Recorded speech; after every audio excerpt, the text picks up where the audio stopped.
out that your preferred presidential candidate turns out to be a project of the former president, then we will leave him on the street alone. Because, we don't want also projects. We want projects of the people, because projects of individuals can be brought to satisfy the interest of that individual. So if we recognize that you look like a project, you quack like a project, you swim like a project, then you will walk alone. So one ask the question then, if I'm just going to ask the question directly. When you started the movement, you and Sifuna were close, pretty much going across the country talking to Kenyans. Over time, we've seen you kind of stay away from these meetings that have been there.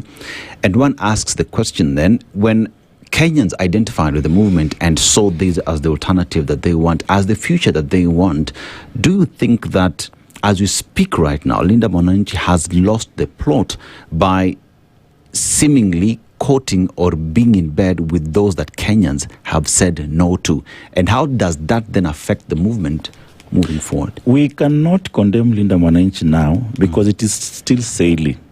It is just going through turbulence and the waves. The storm is strong. We are just worried that the storm can actually sway it away on the shore. And just as we are saying, they must steer the ship clearly from the direction it started, the direction it was shot from. And we are just also being apprehensive that we do not also fail to achieve the call of our generation. So this is a caution. It is not saying condemning that the movement has lost. No. Going through turbulence does not mean you will not reach the destination. You can pass through the turbulence and arrive at the destination. But if you do not control the ship so well during the turbulence moment, you will definitely go astray. So that is a caution I'm giving. I'm the beginner, the founder of this movement. There was an idea behind it. Please, let's be careful. People who come in, what is there can be people who have been sent to destroy it. I mean, we have heard these people serve in the same cabinet. Trojan horses. Trojan horses are always there in politics. They are decoys. Correct. They send decoys and you think they are singing your song only to direct the movement in the wrong direction. And I remember these are some of the people, like surely if you've served with Ruto in the same cabinet, don't you think you can also meet together again? And we have seen the same bad manners when we follow some person and before you realize there's breaking news. Alafu the supporters ndio wanaanza kusema I'm heartbroken, nini baba, why did you do this? We've been there before, only for us to see breaking news at the steps of Arambe House. So, and there is always a common line. Just be careful of this common line. It's almost coming. That we do this for the sake of the nation. That line is coming.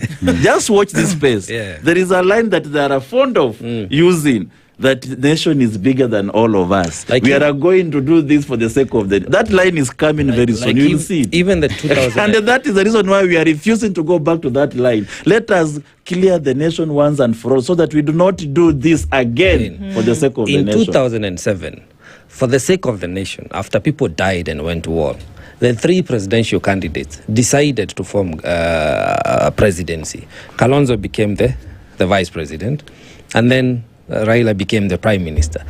And yet all the three of them were on the ballot. So for the sake of the nation, we find ourselves, as you're saying, making decisions that have already costed us, not just economically, but lives. So can we have for the sake of the nation moment before the election and not after the election, so that we are able not just to save lives, but also make organized governance that will appreciate the rule of law as we have it today according to our constitution. And talking of constitution, I would want to ask you, as a lawmaker, there is a Presidential Retirement Act whereby a retired president should not be a leader of a political party. Today you have Uhuru being the political party leader of Jubilee and the chairman of the Azimio. How do you speak to that as a legislature? Yeah, of course, Uhuru, I do not mind Uhuru playing politics. Former presidents that are politicians by nature, they say one's a scout, always a scout, therefore one's a politician, always a politician. His blood could be boiling. to play politics. That is his constitutional right. I also do not see the need for him to continue becoming a party leader. He can be a patron, for example, because a party leader of a movement, it means you are at the head of that movement. If an army is going to war, you are the commander. So you are taking this army to war to win. You cannot win a war as a general and leave it to a junior now to take over. A general who wins a war means he is taken over the territory. So if he should not be in front, it should be a role model behind. It should be guiding. It should be telling guys, I've been this terrain. Don't go this side. It should be offering guidance from behind. I'm not telling him to keep off politics. I'll not tell him to keep politics. He should do politics. But for the sake of the nation again, can he play it from behind? Can he just meet in boardrooms? Can he not come out in, whether it is through a WhatsApp call or a chair meetings? Because then it is construed, and the politics is perception. It is construed that all these people are not project of leader money. In fact, after this, if now we try to go and fundraise from 1 inch, they'll tell us Uhuru will give you that money. Wow. Okay? Yeah. But we were supposed to be given money by Kenyans, not Uhuru. He's member of parliament for Saboti constituency, he says, elected by 25,000 people from a community of only 500. So he's brought down that ceiling in terms of what needs to happen. Tuesday, another movement. Tuesday. So we can't ready for Tuesday. We'll see and wait and see what this is all about. But he's sending out a warning this morning and saying that you can't do the same thing the same way and expect different results.